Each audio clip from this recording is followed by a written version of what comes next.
Hi guys, it's me again, trying to do these two videos quickly as I've got a couple of things to do today. We're on the Dominican Republic, which forms a part of the island of Hispaniola. And before the Europeans arrived, the Arawaks lived there, like in yesterday's video. But on the 6th of December 1492, Christopher Columbus landed on the northwest and called the island Hispaniola, which was later angelicized to Hispaniola, as Spanish settlers founded San Domingo in 1596, 100 years after discovered Hispaniola, as European diseases and war had almost decimated the Arawaks out of existence, while the Spanish claimed ownership of the whole island, but they mainly settled in the east and what is now the Dominican Republic. As during the 16th century, vast numbers of African slaves were settled to the island and forced to work on the sugar plantations, while the west of the island lay empty till the 17th century, where the French settled. And in 1697, the Spanish and French signed the Treaty of Ryswick, as the French were given the western third of the island of Hispaniola, as the rest remained in Spanish hands, as Haiti became in 1804, but in 1821 the Haitians occupied what is now the Dominican Republic. But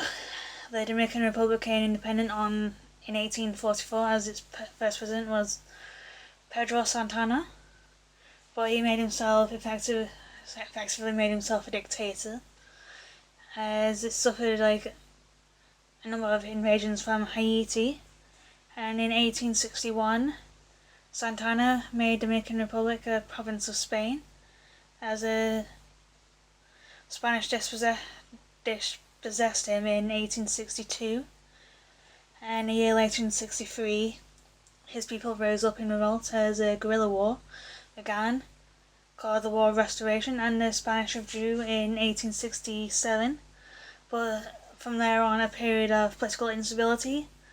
and internal disorder rose within the Dominican Republic. And in 1916, afraid that Germany might interfere, the Dominican Republic USA occupied the country, as a occupation lasted until 1924, as elections were held and Horacio Vasquez became president of the Dominican Republic. But in 1930, Rafael Trujillo staged a coup and became a dictator, as Trujillo ruled the Dominican Republic for 31 years, until he was assassinated in 1963. And a year later in 1962, elections were held and Joan Bosch became the new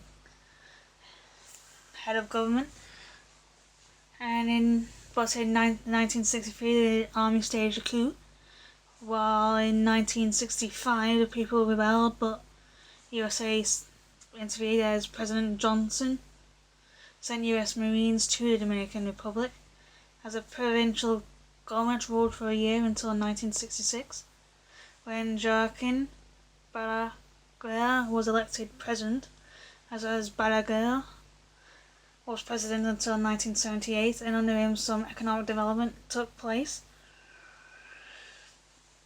as he was then replaced by Antonio Guzman,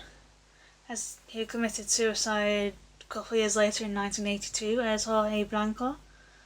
was president until 1986, when Balaguer replaced him, as he was re-elected in 1990. 1994, Balaguer was elected again, but the elections were rigged. But to avoid violence, an agreement was made with the opposition, as Balaguer agreed to step down after 2 years, and in 1996, Leonel Fernandez became president, but lost power 4 years later in 2000, but was re-elected 4 years later in 2004, and was elected again in 2012, and Danilo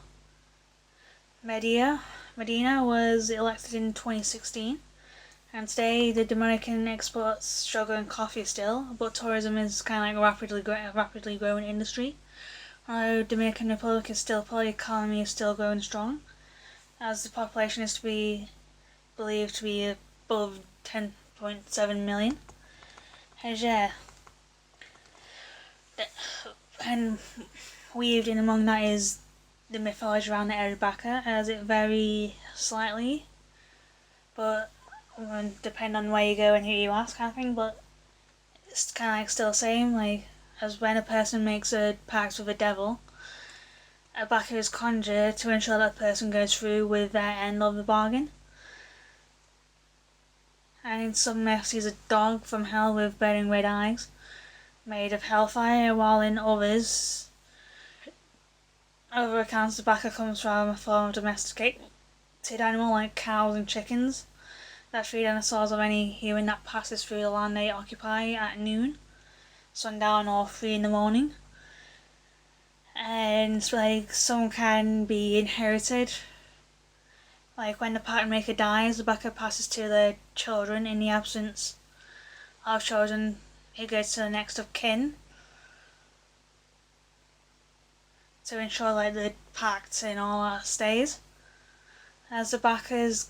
tied to land can be passed through inheritance of land or purchase of land,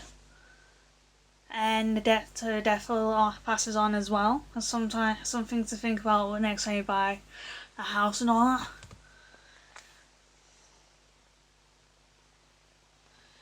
So yeah, that is the Dominican Republic for you, and yeah, bye for now.